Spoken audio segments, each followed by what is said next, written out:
രാജ്യത്തിന്റെ കരവ്യോമ നാവിക സേനകളുടെ കരുത്ത് കാട്ടിയ 77ാമത് റിപ്പബ്ലിക് ദിന പരേഡിന്റെ ഒരു ഘട്ടത്തിൽ കാണികളുടെ കണ്ണുകൾ ഇവരിലുടക്കി.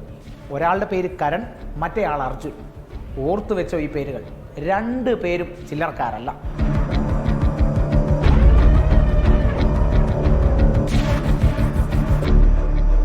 ശ്വാനസേന എന്നും സേനയുടെ ഭാഗമാണ്. എന്നാൽ ഇവയ്ക്ക് കരുത്ത് പകരുന്ന മറ്റൊരു വിഭാഗം കൂടിയുണ്ട് ഇന്ത്യൻ സേനയ്ക്ക്.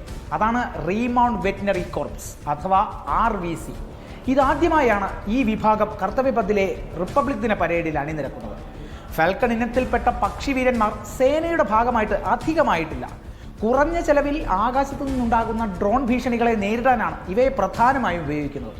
നിരീക്ഷണ ആവശ്യങ്ങൾക്കായി ഇവയുടെ തലയിൽ ക്യാമറകളും ഘടിപ്പിച്ചിട്ടുണ്ട്.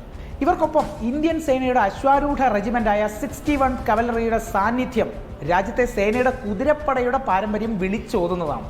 വാഹനങ്ങൾക്കോ ഡ്രോണുകൾക്കോ അല്ലെങ്കിൽ കാൽനടയായോ മനുഷ്യർക്ക് എത്താൻ കഴിയാത്ത ദുർഘടമായ ഇടങ്ങളിൽ നിരീക്ഷണത്തിനും പട്രോളിങ്ങിനുമാണ് ഇവയെ പ്രധാനമായും ഉപയോഗിക്കുന്നത്. വെടിയൊച്ചകളോ വലിയ യന്ത്രങ്ങളുടെ ശബ്ദമോ കേട്ടാൽ ഭയപ്പെടാത്ത രീതിയിൽ വർഷങ്ങൾ നീണ്ട കഠിനമായ പരിശീലനമാണ് ഈ കുതിരകൾക്ക് നൽകുന്നത്. എന്നാൽ ഇവയ്ക്കും കരുത്തു പകരാൻ ഒട്ടേറെ മൃഗങ്ങളുണ്ട് ആ വിഭാഗത്തിൽ.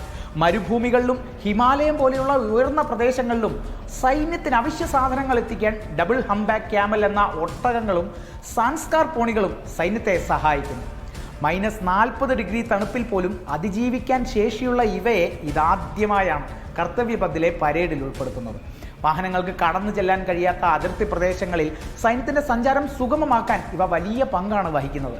പ്രകൃതിദത്തമായ ആകാശക്കരുത്തും പാരമ്പര്യമായി കൈമാറി വന്ന കുതിരപ്പടയും കഠിനമായ ഭൂപ്രദേശങ്ങളിൽ കണ്ടുവരുന്ന മൃഗങ്ങളുടെ കായികക്ഷമതയും ഒത്തുചേരുമ്പോൾ സൈന്യം മുന്നോട്ട് വെക്കുന്നത് വലിയ സന്ദേശമാണ്. ആ സന്ദേശമാണ് ഈ മൃഗസേനയുടെ ആപ്തവാക്യവും.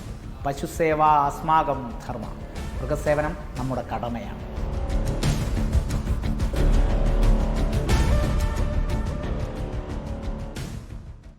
ലോകത്തെവിടെയായാലും ഏത് സമയത്തും 24 വാർത്തകളും ഓഗ്മെന്റഡ് റിയാലിറ്റി പാക്കേജുകളും എക്സ്പ്ലെയിനറുകളും വിശദമായി കാണാൻ ഞങ്ങളുടെ യൂട്യൂബ് ചാനൽ നിങ്ങൾക്ക് സബ്സ്ക്രൈബ് ചെയ്യാം.